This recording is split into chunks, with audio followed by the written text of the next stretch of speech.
Today we're going to be talking about plans that central banks have to try and stop cryptocurrencies. How central banks intend to fight cryptocurrencies? Well, the president of the Deutsches Bundesbank has some ideas, and he made his remarks last week at the Bundesbank Policy Symposium in a speech entitled Frontiers in Central Banking, Past, Present, and Future. But what if these plans fail? We'll have a discussion on that. Let's take a look at the cryptocurrency challenges to central banks and the response that they may be planning. Now, cryptocurrencies trade outside the banking system, and they are attracting more and more capital. And governments and central banks are devising ways or trying to devise ways to stop or control their rise. Last week in Cryptocurrency's Fiat Killers or Strengtheners, we noted how some Ethereum projects aim to make blockchain assets spendable through the banking system via connecting them to Visa and MasterCard. And in another story we broke last week, a bill would require a declaration of digital currency holdings at the border. In that blog post, we noted that the U.S. Congress has asked the U.S. Secretary of Homeland Security and the Commissioner of the U.S. Customs and Border Protection to devise a plan to stop flows of cryptocurrencies into the country. Now, just last week at the Bundesbank Policy Symposium, in a speech entitled Frontiers in Central Banking, Past, Present, and Future, Dr. Jens Weidmann, president of the Deutsches Bundesbank and chairman of the board of the director of the Bank of International Settlements, gave a speech outlining some of his ideas on how to best address the challenges that cryptocurrencies pose to central banks. And there's four of them right there: Bitcoin, Litecoin, Monero, and Ethereum. Here's the plan. So in this speech, he explains that central banks are creatures born of a crisis, in that they were designed to come to the rescue whenever there was a financial crisis.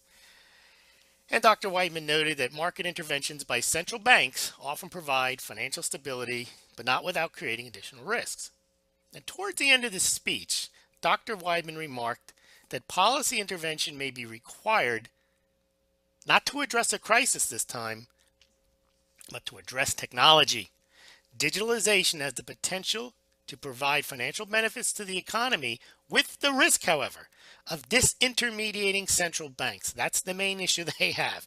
As such, the ability of central banks to conduct monetary policy diminishes proportionally to the increase of digitalization.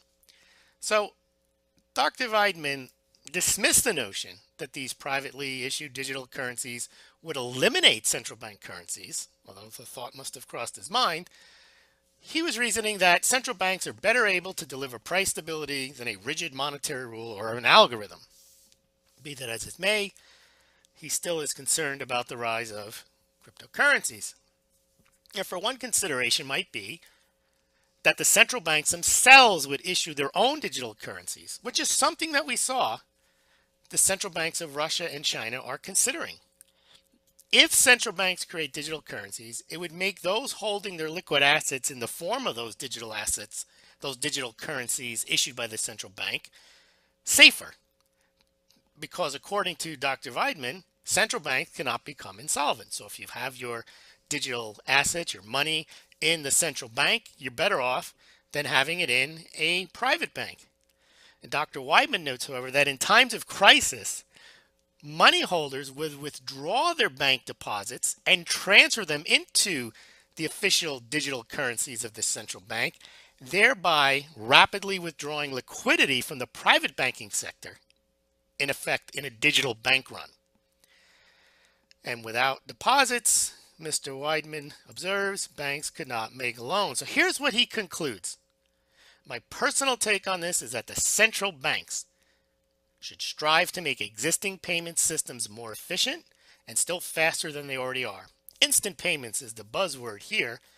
And he went on to say, I am pretty confident that this will reduce most citizens' interest in digital currencies. That's the plan.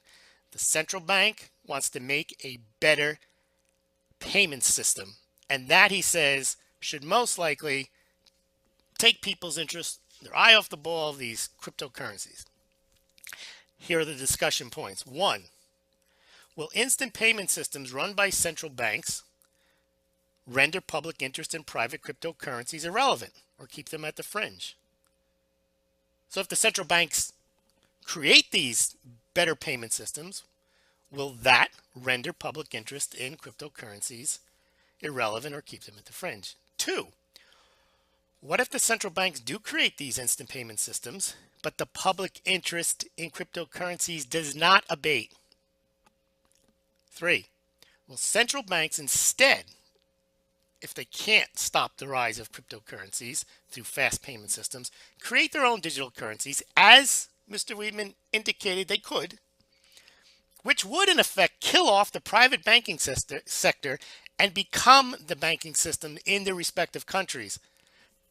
If the central banks did that and created their own digital currencies, they would have the ability to create loans, make credit decisions, issue credits, and track all transactions.